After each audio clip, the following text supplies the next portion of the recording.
Okay, we are back and we're going to look at chapter 10 of Genesis, but we're also going to look at chapter 11 of Genesis. And I'm not going to be doing much reading here because this is a huge genealogy. Starting with chapter 10, nations descending from Noah. Now this is a genealogy of the sons of Noah.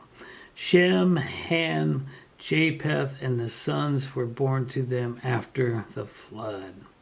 And now it's going to just go on and name each and every one of these, who begot who, and so forth and so on.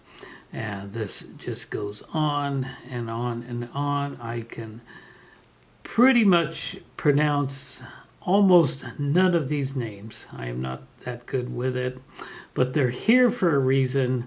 God wants to put them here for a reason. I can't imagine how many thousands of years go by right in just this section here. It has to be huge. And it continues on down here, and then we'll get down to verse 32 and read at the end of chapter 10. These were the families of the sons of Noah according to their generations in their nations. And from these the nations were divided on the earth after the flood. And that is end of chapter 10. As I said, thousands and thousands and thousands of years went by. God put these in here for some reason. He wanted us to know that and see that this is a huge space of time. The Tower of Babel, chapter 11. And I have wrote down here, and I don't remember when I did that, but I've gotten written down 2200 BC. So we have moved quite a ways. So let's begin reading with chapter 11, and again we're going to probably get into some genealogy here. So chapter 11. Now the whole earth had one language and one speech. And it came to pass, as they journeyed from the east, that they found a plain in the land of Shinar, and they dwelt there. Then they said to one another, "Come, let us make bricks and bake them thoroughly." They had brick for stone, and they had asphalt for mortar. Verse 4, and they said, "Come, let us build ourselves a city and a tower whose top is to the heavens. Let us make a name for ourselves, lest we be scattered abroad over the face of the whole earth." But the Lord came down to see the city and the tower which the sons of men had built.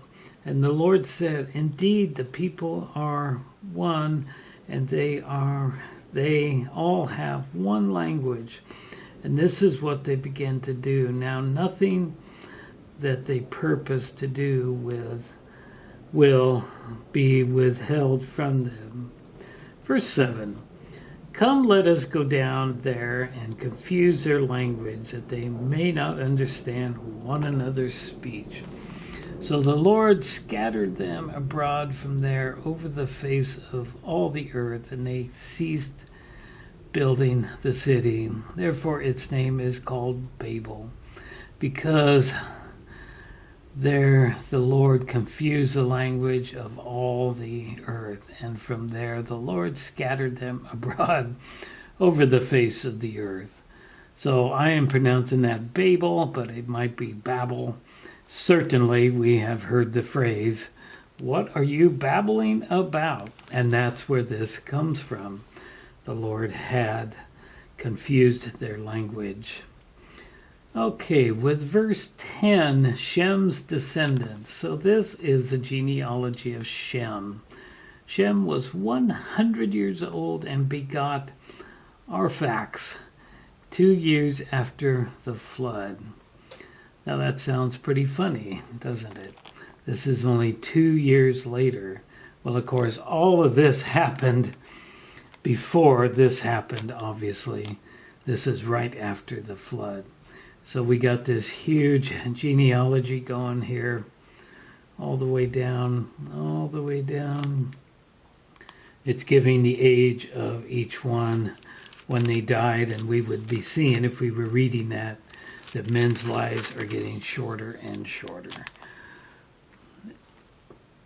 And then verse 26.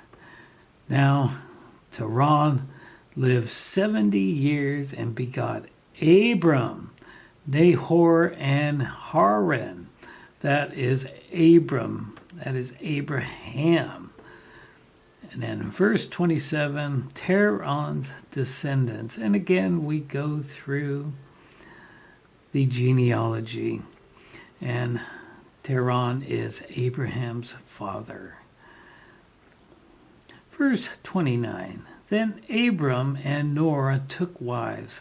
The name of Abram's wife was Sarai, and the name of Nahor's wife Milcah, and daughters of Haran, and father of Milcah, and the father of Issachar. But Sarai was barren, she had no child.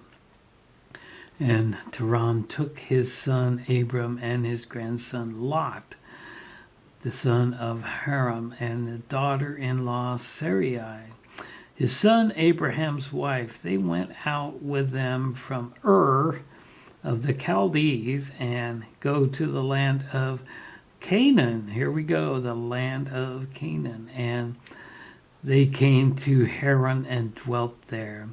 So the days of Terah were 205 years, and Terah died in Haran. We see the men are not living as old. And we also see where it says the land of Canaan. Now that spelling is the same spelling that Noah's grandson was. So obviously this is going to be the Canaanites are going to come from here, because Ham was his father, and Ham was cursed by Noah. Okay, well, that is going to be it for chapter 10 and 11. A little unusual, I know. I'm not going to need to do a little talk afterwards, because I think I've already done that. So when we come back next time, we will explore chapter 12 of Genesis, the promise to Abraham. Now we're going to get into the Abrahamic covenant and the name change, and a lot of very, very interesting stuff is going to go on from here. The whole story of Abraham. So we'll do that in our next video. Thanks for watching. God bless, and please like and subscribe.